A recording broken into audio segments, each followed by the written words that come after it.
नमस्ते बच्चों, मेरा नाम लकी आहूजा है। मैं आपको कक्षा 11 के समाजशास्त्र का अध्यापन करवा रही हूँ। बच्चों, कक्षा 11 के समाजशास्त्र में हम अपनी द्वितीय पुस्तक समाज का बोध का अध्ययन कर रहे हैं और हम इस पुस्तक के प्रथम अध्याय को पढ़ना प्रारंभ कर चुके थे। हमारी पुस्तक के प्रथम अध्याय का नाम है समाज में सामाजिक संरचना, स्तरीकरण और सामाजिक प्रक्रियाएं। इस अध्याय के हम अब तक 4 भागों को पढ़ चुके हैं। आज हम इस अध्याय के 5वें भाग को प्रारंभ कर रहे हैं। इस 5वें भाग का नाम है संघर्ष तथा सहयोग। तो हम इस भाग में संघर्ष और सहयोग की आपसी संबंध को समझेंगे और साथ ही साथ संघर्ष की चर्चा भी गहराई से करेंगे। संघर्ष शब्द का अर्थ है हितों में टकराहट। तो सहयोग की चर्चा हम पहले ही कुछ कर चुके हैं पिछले भागों में। आज संघर्ष को पहले जानेंगे और फिर दोनों की आपसी संबंध को भी जानेंगे। तो संघर्ष शब्द का अर्थ होता है हितों में टकराहट। हमने पहले ही देखा है कि किस प्रकार से संबंध सिद्धांतवादी विश्वास करते हैं कि संसाधनों की कमी समाज में संघर्ष उत्पन्न करती है, क्योंकि उन संसाधनों को पाने तथा उन पर कब्जा करने के लिए प्रत्येक समूह संघर्ष करता है। तो बिल्कुल हम अपने अब तक की जो चर्चा की है इस अध्याय की, वहाँ पर पहले ही जान चुके हैं कि कुछ संबंधित सिद्धांतवादी या जो समाजशास्त्री हैं वे यह विश्वास करते हैं कि संसाधनों की जो कमी है यही समाज में संघर्ष उत्पन्न करती है। और उसका स्पष्टता कारण है क्योंकि उन संसाधनों को पाने की चेष्टा सभी समूह करते हैं और उन पर कब्जा जमाना चाहते हैं। और ऐसी स्थिति में जब प्रत्येक समूह जब संसाधनों पर अपना प्रभुत्व चाहता है या अपना कब्जा चाहता है तो संघर्ष उत्पन्न हो जाते हैं। संघर्ष के आधार भिन्न भिन्न होते हैं। तो बिल्कुल संघर्ष के अलग अलग प्रकार के आधार हो सकते हैं। ये वर्ग अथवा जाति, जनजाति अथवा लिंग, निर्जातीयता अथवा धार्मिक समुदायों में हो सकते हैं। तो बिल्कुल संघर्ष अलग अलग आधारों पे हो सकते हैं। ये विभिन्न वर्गों में हो सकते हैं, ये विभिन्न जातियों या जनजातियों में हो सकते हैं, ये लिंग के आधार पर हो सकते हैं, ये निर्जातीयता के आधार पे हो सकते हैं और यहाँ तक कि विभिन्न धार्मिक समुदायों में भी संघर्ष उत्पन्न हो सकते हैं। एक नौजवान छात्र के नाते आप समाज में विद्यमान संघर्षों की विविधता से परिचित हैं। तो बिल्कुल आपकी जो आयु है, आपकी जो समझ है, उसके अनुसार आप इतना तो जानते हैं कि समाज में विभिन्न प्रकार के संघर्ष व्याप्त होते हैं और ये संघर्ष विभिन्न जो आधार हैं उन पर आधारित होते हैं। विभिन्न संघर्षों के पैमाने तथा प्रकृति यद्यपि भिन्न होती है। तो बिल्कुल अलग अलग संघर्षों के पैमाने और प्रकृति जो हैं वो बिल्कुल अलग अलग होती हैं। एक क्रियाकलाप यहाँ बच्चों आपको समझना है, करना है। सोचिए आज विश्व में वे कौन से विभिन्न प्रकार के संघर्ष हैं जो विद्यमान हैं। तो आपको सोचना है कि आज के विश्व में ऐसे कौन कौन से संघर्ष हैं जो कि समाज में व्याप्त हैं, विद्यमान हैं। व्यापारिक स्तर पर विभिन्न राष्ट्रों तथा राष्ट्रों के समूहों के बीच संघर्ष है। तो बिल्कुल अंतर्राष्ट्रीय स्तर पर जो व्यापारिक रूप से हम देखें तो अलग अलग राष्ट्रों और राष्ट्रों के समूहों के बीच में काफ़ी संघर्ष विद्यमान है। एक ही राष्ट्र के अंदर कई प्रकार के संघर्ष विद्यमान हैं। बिल्कुल किसी भी एक राष्ट्र के अंदर भी कई प्रकार के संघर्ष उपस्थित हैं। इन सब की एक सूची बनाइए और चर्चा कीजिए कि किस रूप में वे समान तथा किस रूप में वे भिन्न हैं। तो इस प्रकार से आपको एक सूची तैयार करनी है अंतर्राष्ट्रीय स्तर पर होने वाले संघर्षों की और किसी भी राष्ट्र विशेष में उत्पन्न होने वाले संघर्षों की। और फिर आपको इस पूरी सूची को तैयार करने के साथ ही आपस में ये चर्चा करनी है कि ये जो संघर्ष हैं अलग अलग प्रकार के, वो कैसे एक दूसरे से समान हैं और कैसे एक दूसरे से अलग हैं। अधिकतर सामान्य ज्ञान की सोच के अनुसार समाज में संघर्षों की स्थिति नई है। तो जो अधिकतर सामान्य ज्ञान की सोच है या जो हम कहें सामान्य ज्ञान का बोध है, उसके अनुसार समाज में ये जो संघर्षों की स्थिति है ये काफ़ी नई है। समाजशास्त्रियों ने इस तथ्य की ओर ध्यान आकर्षित किया है कि सामाजिक विकास की विभिन्न अवस्थाओं में संघर्ष की प्रकृति तथा रूप सदैव परिवर्तित होते रहे हैं। और यही हम बात करें समाजशास्त्रियों की, तो विशेषकर समाजशास्त्रियों ने इस तथ्य पर ध्यान आकर्षित किया है कि सामाजिक विकास की अलग अलग अवस्थाओं में संघर्ष की प्रकृति और रूप हमेशा परिवर्तित होते रहे हैं, परंतु संघर्ष किसी भी समाज का एक महत्वपूर्ण हिस्सा सदैव से रहा है। लेकिन यह सत्य है कि किसी भी समाज में संघर्ष एक महत्वपूर्ण हिस्सा सदैव से ही बना रहा है। यद्यपि संघर्ष की प्रकृति में सामाजिक परिवर्तनों के साथ काफ़ी परिवर्तन आए हैं, लेकिन संघर्ष कोई नवीन विचारधारा या कोई नवीन प्रक्रिया नहीं है। सामाजिक परिवर्तन तथा लोकतांत्रिक अधिकारों पर सुविधा वंचित तथा भेदभाव का सामना कर रहे समूहों द्वारा हक जताना संघर्षों को और उभारता है। तो बिल्कुल सामाजिक परिवर्तन और लोकतांत्रिक अधिकारों के चलते जो सुविधा वंचित और भेदभाव का सामना कर रहे समूह हैं, उनके द्वारा हक जताना संसाधनों पर यह संघर्षों को और बढ़ावा देता है। लेकिन इसका यह अर्थ नहीं है कि संघर्ष पहले विद्यमान नहीं थे। बॉक्स में दिए गए उदाहरण इस पर बल देते हैं। तो इस बात का यह अर्थ बिल्कुल भी नहीं है कि पहले यानी जो हम कहें कि पूर्व समाज थे उनमें संघर्ष विद्यमान नहीं थे, ऐसा कदापि नहीं है। तो यहाँ आगे हम एक बॉक्स देखने जा रहे हैं। बॉक्स में जो उदाहरण दिया गया है वह इसी बात पर बल देता है। नए तथा पुराने के बीच संघर्ष आज विकासशील देशों के मंच बने हैं। प्राचीन प्रणाली नवीन ताकतों का मुकाबला नहीं कर पा रही है, न ही लोगों की नवीन आशाओं तथा आकांक्षाओं का प्रतिनिधित्व करती है। तो नए और पुराने के बीच के जो संघर्ष हैं ये आज विकासशील देशों के लिए मंच बने हुए हैं। तो जो प्राचीन प्रणाली है यह नई ताकतों का सामना नहीं कर पा रही है और ना ही यह लोगों की आकांक्षाओं पर, उनकी आशाओं पर खरा उतर पा रही है। परंतु यह स्थिति मृतप्राय नहीं है। सच्चाई यह है कि ये अभी भी जीवित है। संघर्ष बेकार की बहस, विभ्रांति, विसंगति तथा कई मौकों पर खून खराबे को जन्म देता है। तो बिल्कुल जो संघर्ष है ये कई स्थितियों में बहस को या फिर विभ्रांति को या फिर विसंगति को और यहाँ तक कि खून खराबे को भी जन्म दे सकता है। इन परिस्थितियों में समाजशास्त्रियों के लिए यह बेहद आवश्यक होता है कि वे अपने पुराने अच्छे दिनों को याद करें, परंतु एक पल का परावर्तन उन्हें यह विश्वास दिला देगा कि पुरानी पद्धति संघर्ष से वंचित नहीं थी और उसने जनसंख्या के व्यापक भाग पर अमानुषिक अत्याचार किए। तो बिल्कुल समाजशास्त्रियों के लिए यह आवश्यक माना गया है कि वे अपने पुराने अच्छे दिनों को याद करें और इस प्रकार का जो परावर्तन है यह उन्हें विश्वास दिला पाएगा कि पुरानी जो पद्धति थी, पुराने जो समाज थे, जो सामाजिक परिवर्तन के तहत परिवर्तित हुए हैं, उन पुराने समाजों में, उन पद्धतियों में भी संघर्ष व्याप्त था। वे भी संघर्ष से वंचित नहीं थे और उनके द्वारा भी जनसंख्या के बड़े भाग पर अमानुषिक अत्याचार किए गए थे। सैद्धांतिक दृष्टिकोण जहाँ संघर्ष को व्याधिकीय माना जाता है अथवा जहाँ विज्ञान के नाम पर एक विशेष मूल्य के रूप में संतुलन का निवेश किया जाता है, परंतु यह स्थिति विकासशील समाजों के अध्ययन में रुकावट सिद्ध होती है। तो ये जो सैद्धांतिक दृष्टिकोण है जिसमें कि संघर्ष को व्याधिकीय माना जाता है, एक प्रकार की बीमारी का रूप माना जाता है, या जहाँ विज्ञान के नाम पर एक विशेष मूल्य को ही मान्यता दी जाती है, उसी के रूप में संतुलन को रखा जाता है। लेकिन ये स्थिति जो है यह मानना कि संघर्ष व्याधिकीय है या हमेशा संतुलित समाज ही होने चाहिए, ऐसे समाज जिनमें कोई संघर्ष व्याप्त ना हो वे बेहतर होते हैं, ये जो विचारधारा है यह विकासशील समाजों के सही अध्ययन में रुकावट उत्पन्न करती है। स्रोत Srinivas MN 1972, social change in modern India, पृष्ठ 159 से 160, ओरिएंट लॉन्गमैन, नई दिल्ली। तो ये उदाहरण जो हमने देखा जो बताता है कि संघर्ष जो है समाज में बहुत पहले से ही व्याप्त थे। यह श्रीनिवास की पुस्तक social change in modern India से लिया गया है।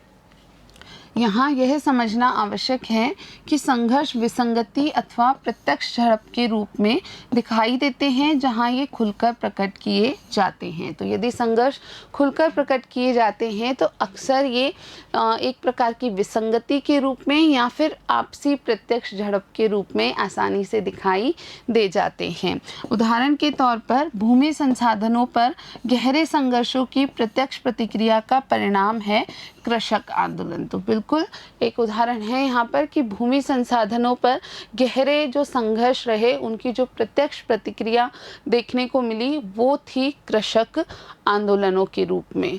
आंदोलन की अनुपस्थिति का अर्थ संघर्ष की अनुपस्थिति नहीं है। यहाँ यह भी सत्य है कि किसी समाज विशेष में, स्थान विशेष में आंदोलनों की अनुपस्थिति जो है यह संघर्ष की अनुपस्थिति नहीं प्रदर्शित करती है। अतः इस अध्याय में संघर्ष, अनिवार्य सहयोग तथा प्रतिरोध के संबंधों पर बल दिया गया है। और इस अध्याय में जिसे हम पढ़ रहे हैं इसमें संघर्ष, अनिवार्य सहयोग और प्रतिरोध इन तीनों के संबंधों पर बल दिया गया है। आइए कुछ संघर्षों पर जो समाज में विद्यमान हैं तथा प्रतिस्पर्धा, सहयोग और संघर्ष के आपसी सहसंबंधों पर भी विचार करें। तो आगे हम कुछ संघर्षों पर जो कि समाज में विद्यमान हैं उन पर विचार करने वाले हैं और इसके साथ ही प्रतिस्पर्धा, सहयोग और संघर्ष के जो आपसी सहसंबंध है ये एक दूसरे से कैसे जुड़े हुए हैं इन पर भी विचार करने वाले हैं। हम यहाँ केवल 2 उदाहरणों को लेंगे। तो वास्तव में हम संघर्ष के 2 मुख्य उदाहरणों को आगे लेने वाले हैं। प्रथम परिवार तथा घर है और दूसरा भूमि आधारित संघर्ष। तो जो 2 मुख्य उदाहरण हम लेंगे उनमें एक है परिवार तथा घर और दूसरा उदाहरण होगा भूमि आधारित संघर्ष का। पारंपरिक तौर पर परिवार तथा घर सामंजस्यपूर्ण इकाई के रूप में देखे जाते रहे हैं जहां सहयोग प्रमुख प्रक्रिया थी तथा परार्थवाद मनुष्य के आचरण के प्रेरणात्मक सिद्धांत थे। तो बिल्कुल पारंपरिक रूप से यदि हम घर परिवार की बात करते हैं तो ये परिवार और घर एक सामंजस्यपूर्ण इकाई के रूप में ही देखे जाते रहे हैं। ऐसे स्थान जहाँ पर सहयोग एक प्रमुख प्रक्रिया के रूप में नज़र आता है और परार्थवाद यानी दूसरे के हित के लिए, दूसरे की भलाई के लिए कार्य करना मनुष्य के आचरण के प्रेरणात्मक सिद्धांत के रूप में रखा जाता है। पिछले 3 दशकों से महिलावादी विश्लेषकों द्वारा इस मान्यता पर प्रश्न उठाए जा रहे हैं। अमर्त्य सेन जैसे विद्वानों ने भी बलात् सहयोग की संभावना को माना है। तो पिछले 3 दशकों से जो भी महिलावादी मुख्य विश्लेषक रहे हैं उन्होंने ये जो मान्यता है कि स्त्रियों द्वारा परार्थवाद के तहत सारे परिवार का ख्याल रखना, उनका ध्यान रखना, इस मान्यता पर प्रश्न उठाए जा रहे हैं। अमर्त्य सेन जैसे जो विद्वान हैं इन्होंने भी बलात् सहयोग की संभावना को माना है कि एक परिवार में, घर में स्त्रियां वास्तव में ऐच्छिक सहयोग नहीं करती हैं, उन्हें बलात् सहयोग करना पड़ता है। चूँकि संघर्षों को प्रत्यक्ष रूप से संप्रेषित नहीं किया जाता, अतः यह देखा गया है कि मध्य वर्ग तथा अधीनस्थ वर्ग, चाहे घर में महिलाएं हों या कृषक समाज में किसान, संघर्षों में समायोजन तथा सहयोग पाने के लिए व्यक्ति एवं समूह विभिन्न प्रकार की रणनीति बनाते हैं। तो ये जो संघर्ष हैं इन्हें हमेशा प्रत्यक्ष रूप से संप्रेषित नहीं किया जाता है और इसीलिए यह देखा जाता है कि कहीं भी किसी भी समाज में जो मध्य वर्ग और अधीनस्थ वर्ग होते हैं, भले वे घर परिवार में महिलाएं हों या किसी कृषक समाज में किसान हों, इनको संघर्षों में समायोजन और सहयोग पाने के लिए जो अलग अलग व्यक्ति और समूह हैं ये अलग अलग प्रकार की रणनीतियाँ अपनाते हैं। तो किसी भी विशेष समाज की हम बात करें, जैसे घर परिवार की बात करें, वहाँ महिलाओं की जो स्थिति है वो स्पष्ट है कि दूसरे जो अन्य व्यक्ति हैं वहाँ पर वे उनसे सहयोग पाने के लिए विशेष प्रकार की रणनीतियाँ अपनाते हैं। इसी प्रकार कृषक समाज में किसानों से भी सहयोग प्राप्त करने के लिए विभिन्न रणनीतियों का उपयोग किया जाता है। अनेक समाजशास्त्रीय अध्ययन अप्रत्यक्ष संघर्ष तथा प्रत्यक्ष सहयोग को दिखाते हैं जो सामान्य है। तो कई समाजशास्त्रीय अध्ययनों द्वारा अप्रत्यक्ष संघर्ष को और प्रत्यक्ष सहयोग को दिखाया गया है और इन्हें बहुत ही सामान्य माना गया है। नीचे दिया गया उदाहरण घर में महिलाओं के व्यवहार तथा अंतःक्रिया पर किए गए कई अध्ययनों से लिया गया है। तो आगे जो हम उदाहरण देख रहे हैं यह महिलाओं के व्यवहार और अंतःक्रिया पर जो विभिन्न अध्ययन किए गए हैं उन अध्ययनों से ही प्राप्त किया गया है। भौतिक दबाव तथा प्रेरणा का सहयोग तथा उससे बढ़कर वितरण तथा वितरण प्रक्रिया में प्रत्यक्ष संघर्ष के बहुत कम साक्ष्य हैं। तो भौतिक दबाव का बनाना और प्रेरणा का सहयोग प्राप्त होना और उससे बढ़कर भी इन सब की वितरण प्रक्रिया जो है इनमें प्रत्यक्ष संघर्ष के काफ़ी कम साक्ष्य देखने को मिलते हैं। इसके बदले निर्णय लेने, आवश्यकताएं तथा प्राथमिकताएं, आयु, लिंग तथा जीवन चक्र सोपानिक हैं। ऐसे सोपान जिसका स्त्री तथा पुरुष दोनों समर्थन करते हैं।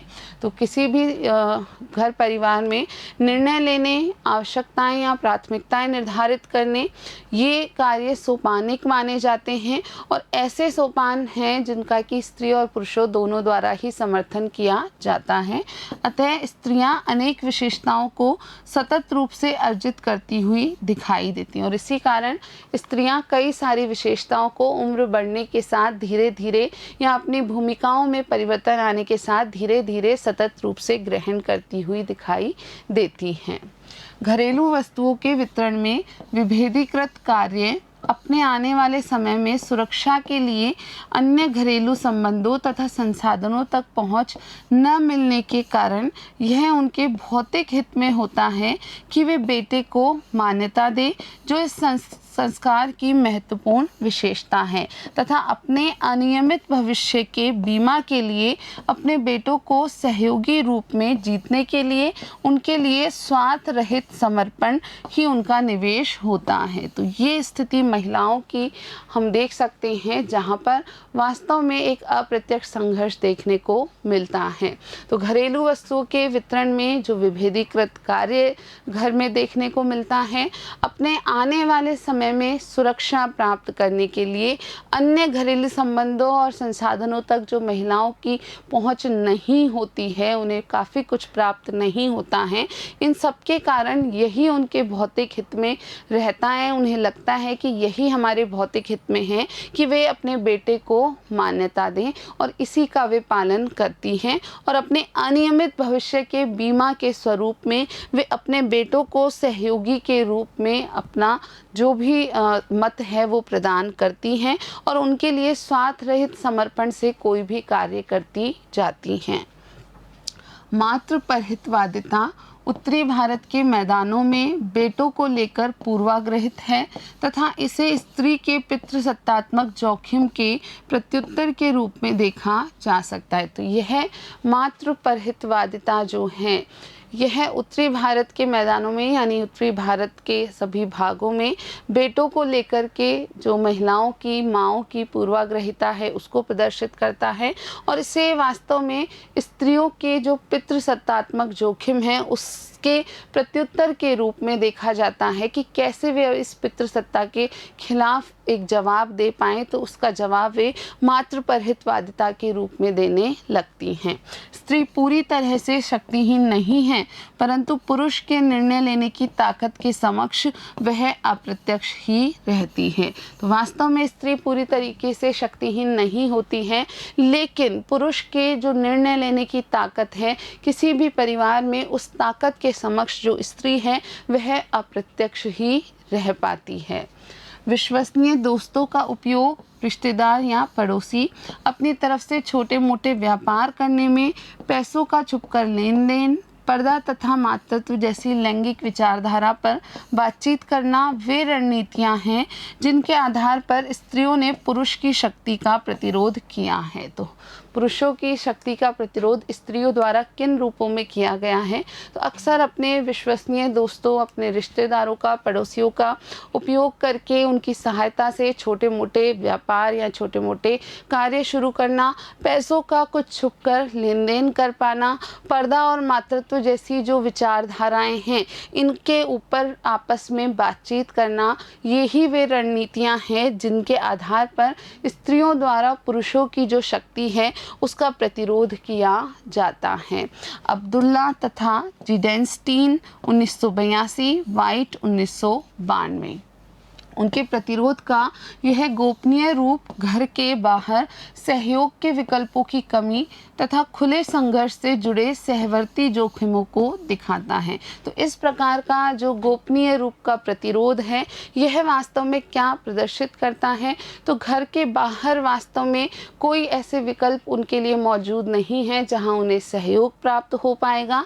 और इसके साथ ही अगर वे खुला संघर्ष कर देती हैं, प्रत्यक्ष रूप में आकर संघर्ष कर देती है, तो उसके साथ में जिस प्रकार के जोखिम समाज में जुड़े होते हैं, उन जोखिमों को ध्यान में रखते हुए ही स्त्रियां इस प्रकार के गोपनीय रूप से प्रतिरोध प्रदर्शित करती हैं। कबीर 1996। समाजशास्त्रीय प्रश्नात्मक परंपरा को ध्यान में रखते हुए मान लिए जाने वाले तथ्यों पर इस अध्याय में परीक्षण किए गए तथा इस पाठ में सहयोग, प्रतिस्पर्धा तथा संघर्ष की प्रक्रियाओं की आलोचनात्मक रूप से जांच की गई है। तो अभी तक हमने जो चर्चा की है उसका हम एक निष्कर्ष रूप यहाँ जान सकते हैं कि जो समाजशास्त्रीय प्रश्नात्मक परंपरा है, इसे ध्यान में रखते हुए ही हमने जो अक्सर तथ्य मान लिए जाते हैं, उन मान लिए जाने वाले तथ्यों पर कुछ परीक्षण किए हैं और इसके साथ ही हमने सहयोग, प्रतिस्पर्धा और संघर्ष की जो सामाजिक प्रक्रियाएं हैं, इनका एक आलोचनात्मक रूप में अध्ययन किया है। समाजशास्त्रीय दृष्टिकोण से ये प्रक्रियाएं स्वाभाविक नहीं मानी जाती। तो बिल्कुल अब तक हम इस निष्कर्ष तक पहुंच चुके हैं कि समाजशास्त्रीय दृष्टिकोण से इन सामाजिक प्रक्रियाओं को स्वाभाविक नहीं माना जाता। यह उन्हें आगे अन्य सामाजिक विकास से जोड़ता है। ये प्रक्रियाएं वास्तव में समाज को अगले आने वाले जो परिवर्तन है या होने वाला जो सामाजिक विकास है उससे जोड़ता है। नीचे दिए गए अनुच्छेद में आप भूमि संबंधों तथा भारत के भूदान ग्रामदान आंदोलन के विषय में पढ़ेंगे। तो अब आपकी पुस्तक में नीचे एक आंदोलन के बारे में व्याख्या दी गई है, हम यहाँ आगे उसके बारे में पढ़ने जा रहे हैं। वह है भूदान ग्रामदान आंदोलन से जुड़े कुछ तथ्य। बॉक्स को पढ़िए और देखिए कि समाज में सहयोग किस प्रकार समाजशास्त्रीय रूप में तकनीक तथा उत्पादन की आर्थिक व्यवस्था से जुड़ा है। तो आगे हमें इस बॉक्स में जो हम भूदान ग्रामदान आंदोलन से संबंधित पढ़ने जा रहे हैं उसे पढ़ना है और ये देखना है कि समाज में सहयोग जो है वो किस प्रकार से समाजशास्त्रीय रूप में तकनीक और उत्पादन की जो आर्थिक व्यवस्था है उन दोनों से अच्छे से जुड़ा हुआ है। भूमि संघर्ष के बारे में अब हम चर्चा करने जा रहे हैं।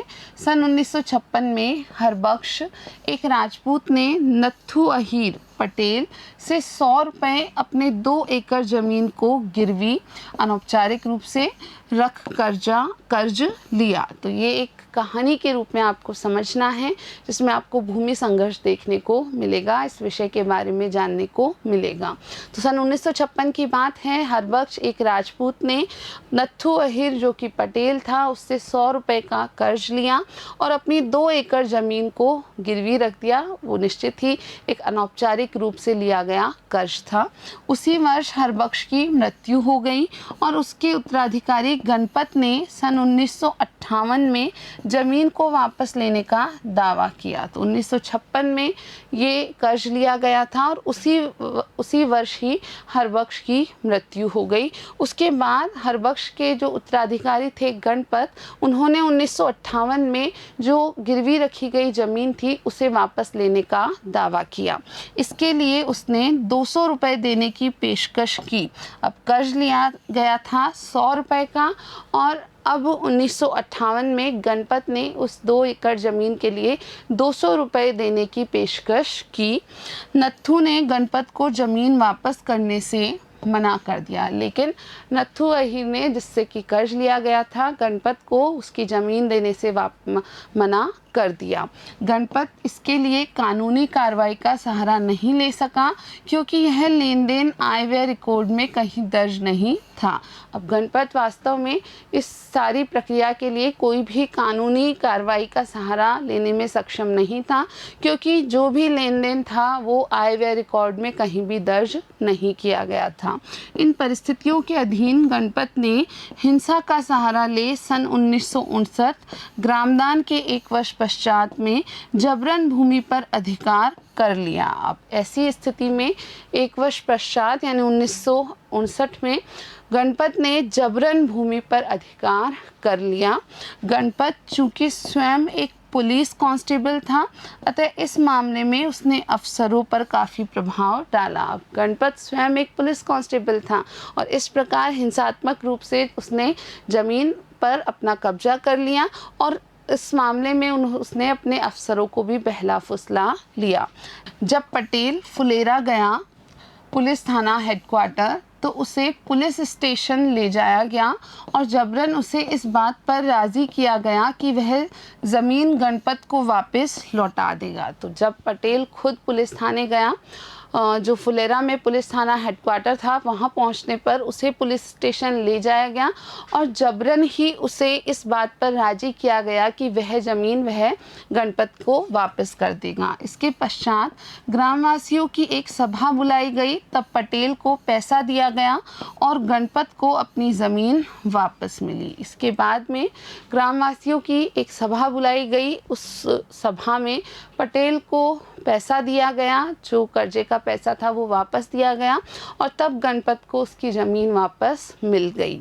स्रोत Oommen T K 1972, charisma stability and change and analysis of Bhoodan Gramdan movement in India, page 88, Thomson press, New Delhi. तो बिल्कुल ये जो उदाहरण था, यहाँ आप भूमि को लेकर के संघर्ष को अच्छे से देख पा रहे हैं।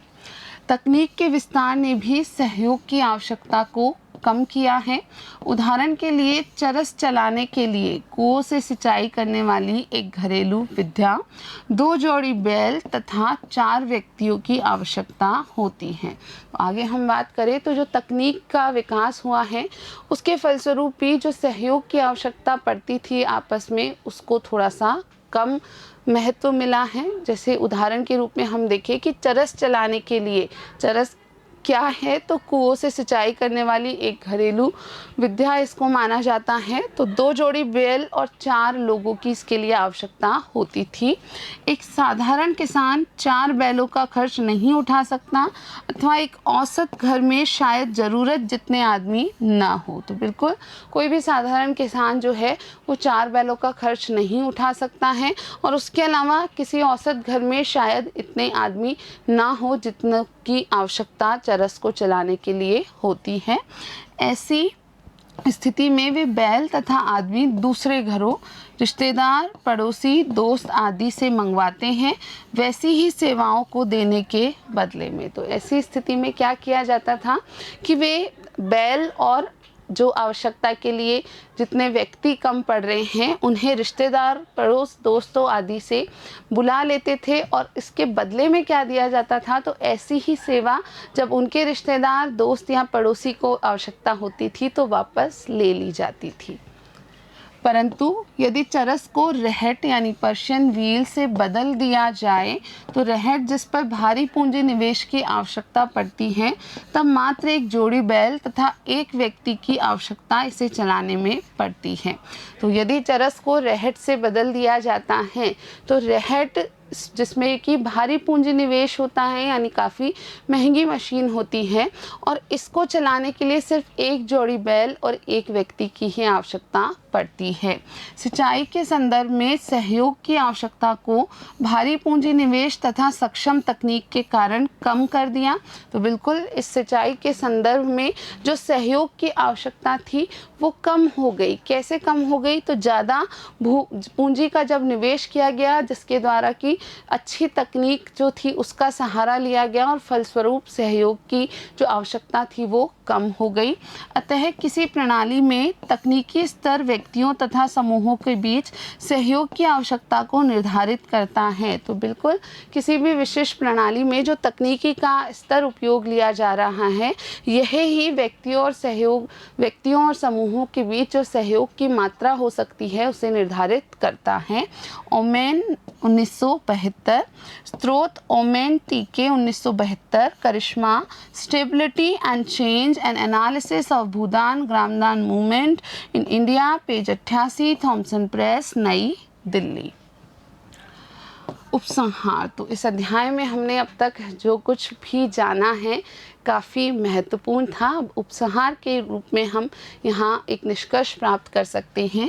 इस पाठ का मुख्य उद्देश्य एक और सामाजिक तथा स्तरीकरण के संबंधों को समझना है, तो दूसरी ओर सामाजिक प्रक्रिया के रूप में सहयोग, प्रतिस्पर्धा तथा संघर्ष को। तो बिल्कुल इस संपूर्ण अध्याय का जो मुख्य उद्देश्य था, एक और सामाजिक जो हमारी व्यवस्था है उसको और स्तरीकरण के संबंधों को समझ पाना, और उसके साथ ही दूसरी ओर सामाजिक प्रक्रिया के रूप में सहयोग, प्रतिस्पर्धा तथा संघर्ष को जान पाना। और बच्चों, इसके साथ ही हमने इस अध्याय को यहाँ समाप्त कर लिया है। जो सैद्धांतिक पक्ष है वो यहाँ पूर्ण होता है। इस अध्याय के जो अभ्यास प्रश्न हैं वो हम अगले भाग में पढ़ना शुरू करेंगे। तो आज के लिए इतना ही। वीडियो देखने के लिए आप सभी का बहुत बहुत धन्यवाद।